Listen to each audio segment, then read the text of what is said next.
بدزبانی یہ دو قسم کی ہوتی ہے، یعنی ناشائستہ اور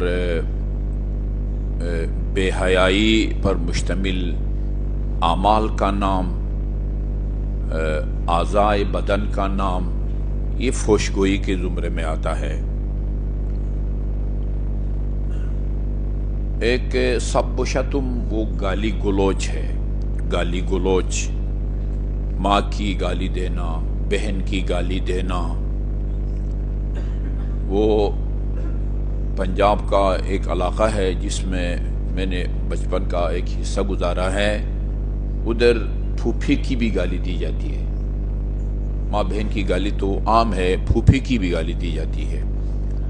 گالی بعض اوقات قذف کے زمرے میں آتا ہے۔ قذف سورہ نور میں قذف کسی خاتون، پاک دامن اور بے گناہ خاتون پر بدکاری کا الزام لگانا، یہ قذف کہلاتا ہے۔ شریعت نے اس سے قبیح اور قابل عمل اس کو،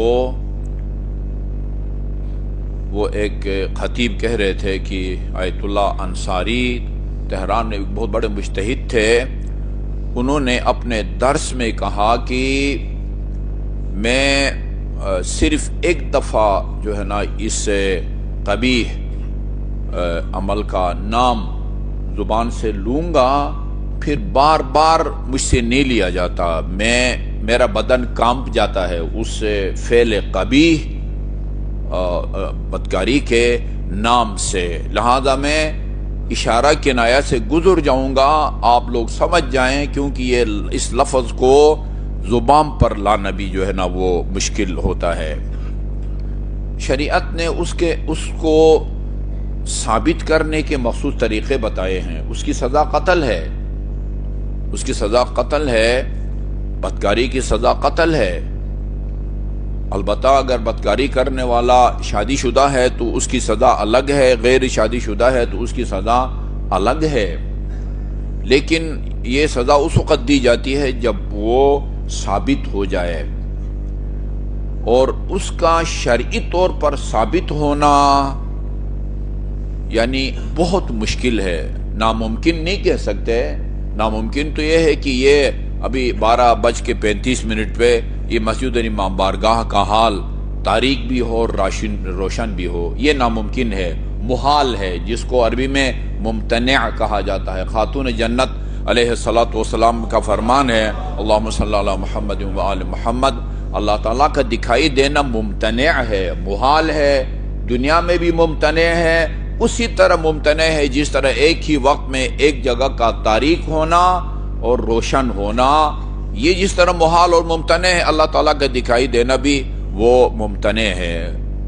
ممتنع نہیں کہیں گے، محال نہیں کہیں گے، بہت مشکل ہے، بہت مشکل ہے ثابت ہونا۔ چار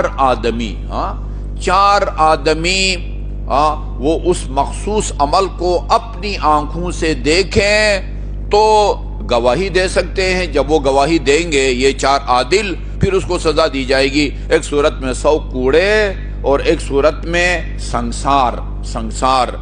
کوڑے کے نتیجے میں بندہ کی موت واقع نہیں ہوتی، لیکن سنسار کا مطلب یہ ہے کہ اس کو آدھے بدن کو زمین میں گاڑ دیں اور لوگوں کو پتھر دیں، چاروں طرف سے پتھراؤ کریں اور اس کو جان سے مار دیں، اس کو سنسار کہتے ہیں۔ سنسار اگر شرعی طریقے سے ثابت ہو، اس کا اظہار کرے بندہ اور عادل کے سامنے، قاضی کے سامنے گواہی دے، پھر وہ اس کو سزا دے گا۔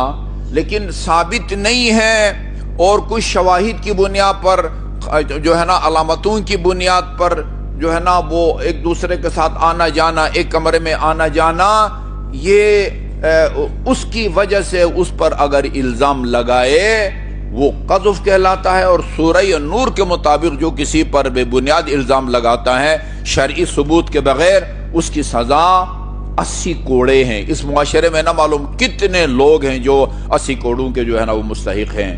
یعنی بہن کی گالی دینا یہ قذف کے زمرے میں آتا ہے۔ ماں کی گالی دینا یعنی ماں پر نعوذ باللہ یا بہن پر یعنی بدکاری کا الزام ہے، یعنی یا تو آدمی پاگل گالی کا معنی ہی نہ سمجھتا ہو تو الگ بات ہے، ورنہ اگر گالی دیں تو اس کی وجہ سے جو ہے نا وہ قذف کے زمرے میں آ سکتا ہے، اور قذف کی سزا جو ہے وہ کسی کو بھی گالی دینا جائز نہیں ہے۔ ہاں، مسلمانوں کا کوئی فرقہ ہو، کافر، یہودی، کسی کو بھی گالی دینا وہ جائز نہیں ہے۔ بلکہ میں ابھی آیت اللہ دستگیر کی کتاب وہ گناہان کبیرہ پڑھ کے آ رہا تھا، بعض روایات میں ہے حیوانات کو بھی گالی دینا جائز نہیں ہے۔